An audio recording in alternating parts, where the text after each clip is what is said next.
Hello and welcome into another episode of Locked On Wolves. The Timberwolves came back from a 20-plus point deficit, lost in OT to the Pacers on Saturday, but it's preseason, so the story is which young players popped and what looked different about the Timberwolves starting lineup and rotation. It's all coming next.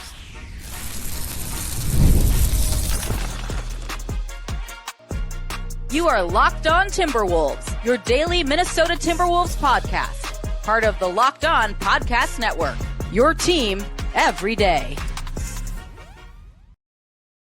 Hello and welcome to the Locked On Wolves podcast, part of the Locked On Podcast Network, your team every day. My name is Ben Beecken. I'm the host of Locked On Wolves. Today's episode is brought to us by FanDuel. Right now, new customers can bet just $5, and if your bet wins, you'll get $300 in bonus bets to use across the app. Head to FanDuel.com to get started. Happy Wednesday, everybody. Happy Hump Day. Hopefully you have had a great week so far. Of course, last night was a game night for Minnesota back home, took on the Pacers, and what became a really fun, entertaining kind of a true up and down, kind of felt like a preseason game, although it did go to overtime, which was both good and bad, I guess, for preseason basketball. But we're going to break down the game today. The starting lineup looked a little different. Jaden McDaniels did not play, but everybody else did. Joe Ingles didn't play either, but all the rest of the regular rotation guys, the starters, played. And I want to talk a little bit about what looked different about that and the rotation itself. And of course, we'll talk about the young guys, the end of bench guys who really popped in this game as the Wolves made that big comeback. And then I also want to hit, we'll do studs and duds. We'll just go ahead and get warmed up we're 2 weeks away from the start of the regular season. So we might as well make this a true post-game podcast. So a lot to get to here today on the show. Big thank you off the top for making Locked On Wolves your first listen every day. Of course, you can listen anywhere. It's free and available. You can also watch on YouTube and also on the Locked On Sports Minnesota app on both Roku and Amazon Fire TV. All right. So if you're new to the show, post-game pod, I typically just kind of hit like 2 to 5 key takeaways from the game. If it's a close game, we'll do a bit of game flow stuff, like, what happened down the stretch, coaching decisions, rotations, etc. And I'll just kind of give you my overall thoughts. I don't ever really want to just go blow by blow and give you a gamer on this. It's just like a recap of the game, right? That's not what this is. I do want to focus in a little more than usual on some individual players, in part because there were so many guys that played because it was the preseason. Like normally there's 8 guys to talk about. I don't want to do, 3 minutes on each guy, but there's a lot of guys to get to here today. And so I do want to go through and do that. And then I will name some individual studs and duds toward the end. Overall, this game, Minnesota started everybody except Jaden McDaniels. So the regular starting lineup, McDaniels is out for personal reasons. And instead of starting like DiVincenzo and going 3 guards, or Jalen Clark and going 3 guards, or TJ Shannon really at what would have been the 3. They started Naz Reid at the 3, which I thought was pretty interesting. And, I'm not going to go through all the data on this show today, but perhaps that's something we can hit tomorrow, is what those lineups with Naz at the 3 looked like last year. And they didn't do it all that much. But it's an intriguing idea and something that, I don't think it's a regular thing, but, it was fun. I mean, the Minnesota, it wasn't good defensively. The Timberwolves gave up 37 points to the Pacers in the first quarter, and the Timberwolves regular starters played the majority of the quarter. They all played a little bit more than they did on Saturday in the preseason opener against the Nuggets. This was, let's see, Ant played 19 minutes. Randle, Gobert each played 18. Naz played 16. Conley played 14. So they each played a little bit more than a quarter in this game. And the offense looked pretty good. And I want to get into a couple of specific offensive things here in just a second. The defense was not great. It was certainly sloppy offensively, but they scored. And I think that was probably more a function, honestly, of it being preseason defense for both teams than it was like the Wolves offense actually doing too much or doing enough really well. There were a couple specific things they did well, which we'll get to in a second. But the Wolves trailed.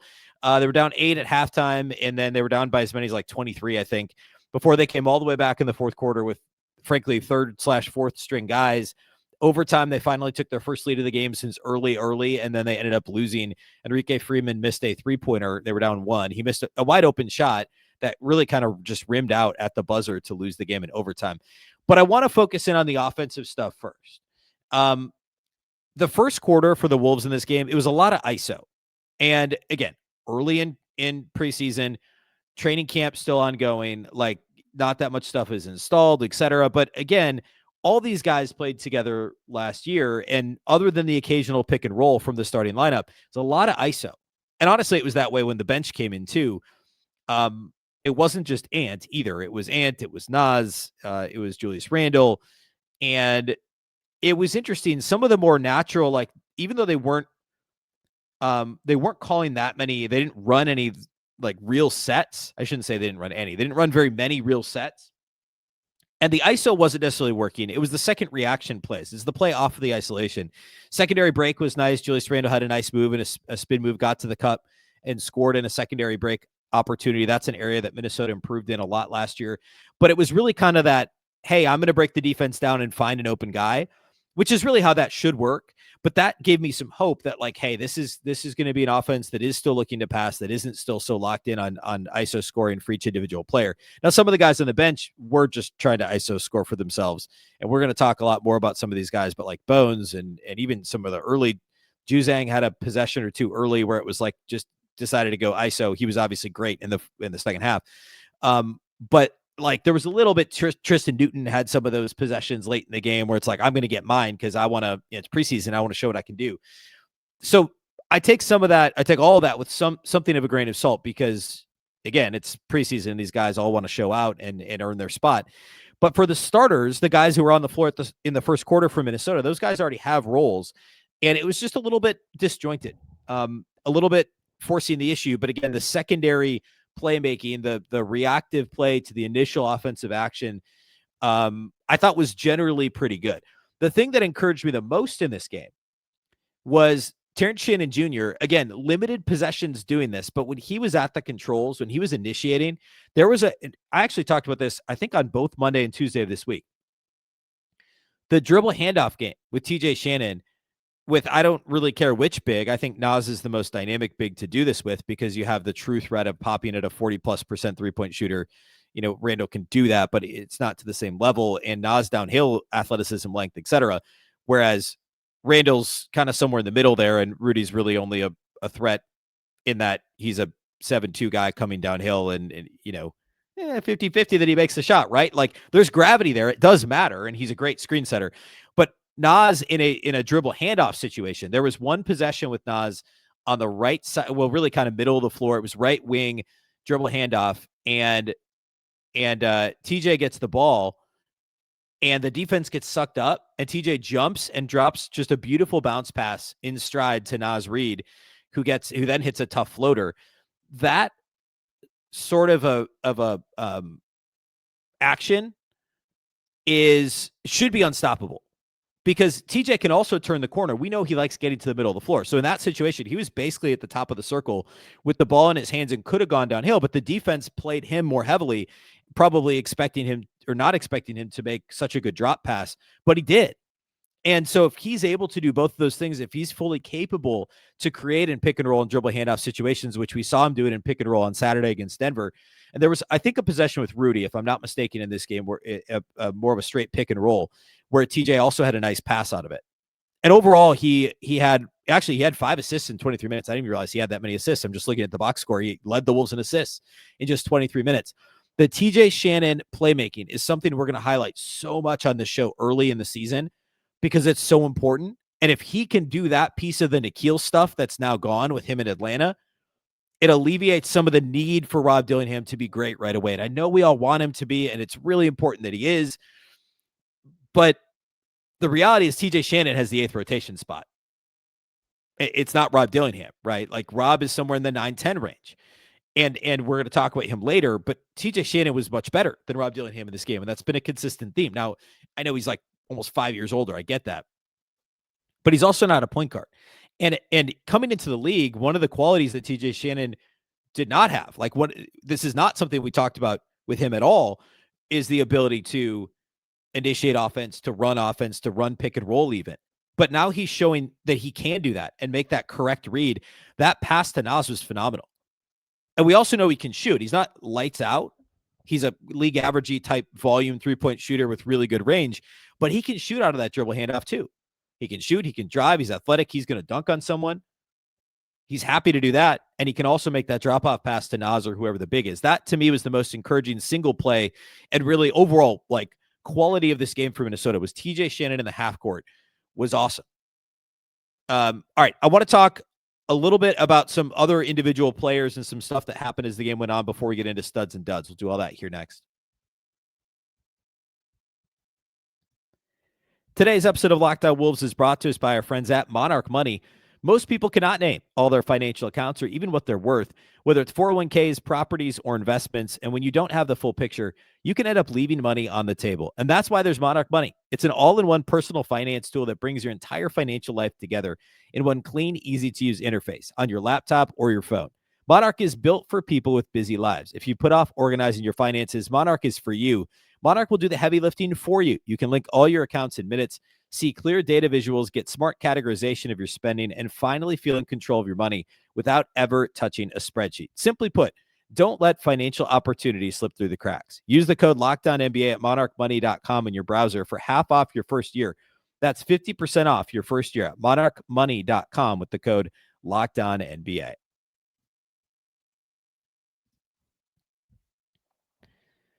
All right, so other individual players to highlight coming out of preseason game number 2. I should note, rotationally, of course, we saw Dante early on. He ended up only playing 9 minutes. And who else? Jalen Clark got banged up a little bit. He only played 8 minutes. He, you could tell when he came in the game, the impact he was going to have. This was the Pacers. I didn't focus on this, but we might as well hit it now. The Pacers and the pressure they were putting on Minnesota in the backcourt was impressive and really disruptive. And we saw this be an issue, obviously, against the Thunder in the conference finals last year. The Thunder did this to everybody, and they're one of the few teams that's actually better at the Wolves in terms of point of attack ball pressure, backcourt ball pressure, defending as close to 94 feet as anyone does. The Pacers are great at it, and they did it they really disrupted Mike Conley, Anthony Edwards. They got a couple of cheap turnovers early in the game because Minnesota wasn't prepared to handle it, probably thinking, hey, it's preseason. But guess what? This is something a handful of teams are going to do to Minnesota because Mike Conley is not as effective as he used to be as a ball handler under pressure. And that's something he's still got to work on. And that's kind of it. You don't want Rudy or Naz or Julius handling in the backcourt when a team is trapping or pressing. And that's unfortunately what was going on. Jalen Clark brings some elements of that for Minnesota on the other end of the floor, and he made an impact right when he got into the game. He ended up only playing 8 minutes. He had got into a collision. I forget who it was with, and I think the Wolves said it was a neck sprain, which is obviously better than any sort of an actual head injury. So he ended up only playing 8 minutes. There were 2 of only 3 guys, along with Rocco Zakarsky, that played just single digit minutes in this game. And then you look at the rest of what would then be potentially regular rotation guys. Rob Dillingham, 22 minutes, shot just 1 of 7, 1 of 2 at the free throw line, 4 assists and 3 turnovers, also committed 4 fouls in 22 minutes. He was, 4th worst in terms of plus minus. He was a -7 in those 22 minutes. Made a couple of really tough plays early where the feel for the situation was not correct. The attempt at isolation plays, the one foul he did draw wasn't actually a very good take. He drove right into traffic and kind of got bailed out. And then, of course, he had one really good grab the ball and push possession. He'll do that. But the inconsistency is the biggest issue for Rob. And he's just trying to do too much still. And I almost wonder if it's, rather than him trying to be a combo guard, it's hey, we need you to be a point guard tonight, initiate offense, or we need you to be, a 2 guard. We need you to play off the ball, and you're going to play with Ant, and Ant's going to initiate everything. Or is it one task that needs to be defined that kind of limits what is on his plate, and he can just be really good at that one thing, whatever it is? I feel like right now it's depending on the possession, he's all right, I'm going to prove that I can score, and I'm going to hit a step back on someone. I'm going to get to the basket and draw a foul. Or it's, I'm going to run this pick and roll, and I'm going to force a pass to somebody. It's almost like predetermined possessions. He's not actually alternating, but that's kind of what it feels like. He's picking and choosing. I'm a point guard, and now I'm an off ball guy. I'm a point guard. I'm a scorer.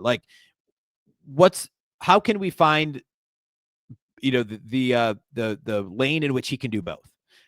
So it was a bit of a tough Dillingham performance, and he was a big part of Minnesota, getting down and staying down by 8 in the first half. DiVincenzo was fine when he played. Jalen Clark, I mentioned, had a good impact. We talked about TJ Shannon, and overall, TJ was great. 9 points on 6 shots. 2 of 3 shooting, looks every bit the part of a rotational NBA player, and that is not changing. He'd have 3 steals also, in addition to his 5 assists. If you're going to turn in 3 steals and 5 assists to just 1 turnover in 23 minutes, that's a nice night for TJ Shannon. We should talk about Jean Beringer. First-round pick, was really good in the first preseason game. I thought he was solid again. And I do think that early in his career, and he's not going to play 20 minutes a night, at least not to start the season, and at least not with a healthy Timberwolves front court. But I think we see, say he did, right? Say he had to play 25 minutes a night. I think we would see a lot more of these kind of lighter box scores, but knowing he had an impact. So here's what I mean by that. He played 21 minutes. He only scored 4 points on 3 shots, only had 4 rebounds, and 2 of them were on the offensive glass. I think 5 of 6 of his rebounds on Saturday against the Nuggets were offensive rebounds. 5 of his 6 rebounds were offensive, I believe. He also had 2 stocks. He had 1 steal, 1 block, and he was a +2. He was one of only 5 Timberwolves players that was a positive plus-minus in this game. And he was a +2 in 21 minutes. And obviously, the single-game individual player plus-minus is very noisy. But I think it matters here because the defensive impact Beringer has. And we saw him, even though he only had the 2 stocks. I mean, first of all, 2 stocks in 21 minutes is not bad, right? Combining steals and blocks in 21 minutes. If you put up a 2, that's not bad. But he also has that sort of disruptive impact that goes beyond the box score. And just watch him guard any offensive action, and you can see it. It's obviously not, I'm not comparing him to Giannis. I'm not comparing him to Wemby. I'm saying it's that type of impact that length and athleticism and feel for a guy that's barely played basketball is so impressive. And he showed it again in this game. Overall, the impact maybe wasn't quite what it was in the totality of what he did against Denver, but he also didn't get taken to the woodshed in the post like he did by Jokic and Valanciunas on Saturday. So I thought this was a really nice game for Beringer, and he continues to show that he'll more than hold his own. If he's given rotation minutes at any point this season, he knows what he's doing. And Chris Finch keeps talking about how he doesn't have bad habits and they can kind of mold him and all this stuff. And it's so true. Beringer was really good. And he just he fits that role. Makes a lot of sense. Other guys fighting for rotation spots. Bones Highland.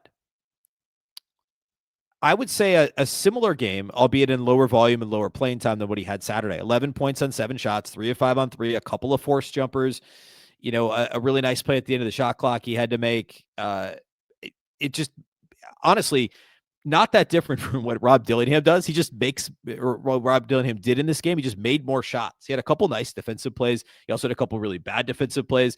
So it was the full Bones Highland experience, and this is exactly what I talked about last spring when they signed him to a 2-way deal. You need 12 minutes out of Bones. Guess what? He'll give you 11 points on 7 shots. He's going to squeeze the trigger on 5 threes in 12 minutes and make 3 of them. And he'll also make a couple of bad defensive plays, and he may gamble and get a nice steal like he did in this game. It was the full Bones Highland experience. He was a -5 in 12 minutes. He's got a spot on this team. Depending on opponent, if Dillingham really struggles early in the season, there is a chance he ends up playing some rotation minutes. And I, a couple of weeks ago, I would not have said that. But given how he's played in the first couple of preseason games, and also the fact he only ended up playing 12 minutes in this game, I think is also maybe an indicator that they may want to use him more. Like he played 12 minutes and Dillingham played 22. I think that could be, hey, Bones is a veteran. We may need him. We're not going to play him too much in the preseason. I really think that could be something of an indicator of that. And then we'll talk about studs and duds here, I guess, in a minute.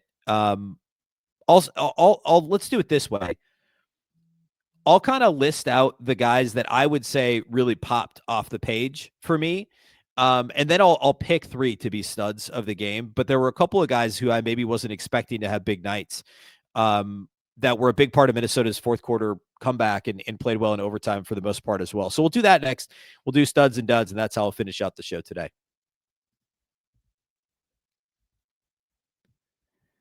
Today's episode of Locked On Wolves is brought to us by our title sponsors at FanDuel. The NFL season is entering week 6. Believe it or not, here we are, week 6. We're like more than a third of the way through the season. And FanDuel has an offer that you don't want to miss. Right now, new customers can bet just $5 and get $300 in bonus bets if you win. That's right. Pick a bet, put down $5, and if it hits, you'll unlock $300 in bonus bets to use across the app. Tomorrow night is Eagles at Giants. The Eagles are favored by 7.5 on the road against New York. And I'm not about to take the home dogs in that game. Eagles minus 7.5. I don't know. I actually don't really love that either. I feel like that line's just a little bit high, but I certainly wouldn't take the Giants. Looking ahead to Sunday, there's some intriguing ones like Chargers minus 4.5 at the Dolphins. I know the Chargers lost Sunday, but I think I would still take the Chargers and lay the 4.5. And I think there's a real chance that they win that game by a touchdown plus. So check it out. You could also Thursday night, of course, during the game, you can live bet it. You can do same game parlays, whatever you want to do. You can do it on FanDuel and have a great time watching football while you're in the FanDuel app. So what are you waiting for? Visit FanDuel.com to download the FanDuel app today and get started.